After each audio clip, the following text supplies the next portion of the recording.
Hello, it's me and welcome to my vlog. So ngayon mga mi is magta-try nga akong mag voice over ngayon. Kung maganda ba sa pandinig nyo yung boses ko or pamatay langaw lang. Yung nakita nyo nga pala yan mga mi is dating landslide dito sa amin.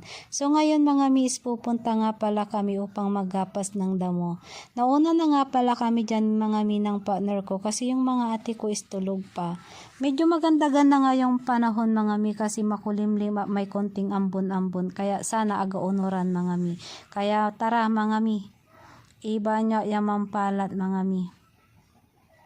So dyan nga pala mga mi is nakatalong balik na yung kasama ko.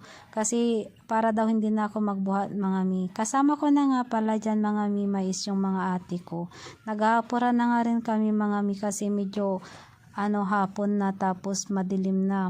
Delikado dyan mga mi kasi may mga ahas. Saka basa na nga rin pala kami dyan mga mi kaya nag-aapura na talaga. So nakaapa na sa ako nga pala kami dyan mga mi kaya hanggang dito na lang.